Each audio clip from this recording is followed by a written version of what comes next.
शहरातील प्रभाग क्रमांक 15 मधील प्रलंबित तसेच सुरू असलेल्या विकास कामांना गती देण्यासाठी उल्हासनगर महापालिकेचे आयुक्त मनीषा आवाळे यांनी आज लोकप्रतिनिधी समवेत विविध भागांची प्रत्यक्ष पाहणी केली।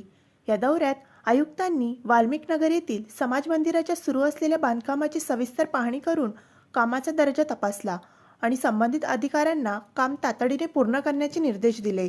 त्यानंतर हिंदू हृदय सम्राट बाळासाहेब ठाकरे स्पोर्ट्स कॉम्प्लेक्स येथे भेट देत क्रीडा सुविधांचा आढावा घेतला व प्रलंबित बाबी लवकर मार्गी लावण्यावर भर दिला।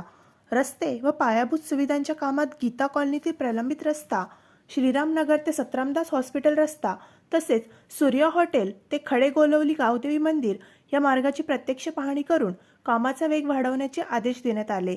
सतरामदास हॉस्पिटल ते जंगल हॉटेलपर्यंत सुरू असलेल्या जलवाहिनी व ड्रेनेज पाईपलाईनच्या कामाची तपासणी करून रस्त्याचे कामही वेळेत पूर्ण करण्याचे निर्देश संबंधित अधिकाऱ्यांना देण्यात आले।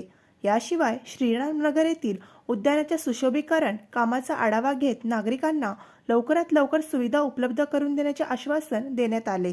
नागरिकांच्या सोयीसाठी प्रभागातील रस्ते, पाईपलाईन आणि इतर विकास कामे वेळेत पूर्ण होणे अत्यावश्यक आहे।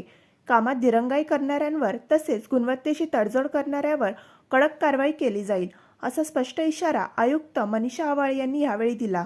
या पाहणी दौऱ्यावेळी आयुक्त मनीषा आवाळे यांच्यासह शिवसेना गटनेते श्री अरुण आशान, नगरसेविका इंदिरा निखिल पाटील, काजल अमर जग्यासी, संगीता नितीन सपकाळ तसेच अमर जग्यासी, नितीन सपकाळ, निखिल पाटील, शाखा प्रमुख लोकेश खैरालिया, विभाग प्रमुख राजू सोनवणे, सीमा सोनवणे, नीरज सिंग, समाजसेवक योगेश मात्रे आणि महापालिकेचे संबंधित अधिकारी उपस्थित होते।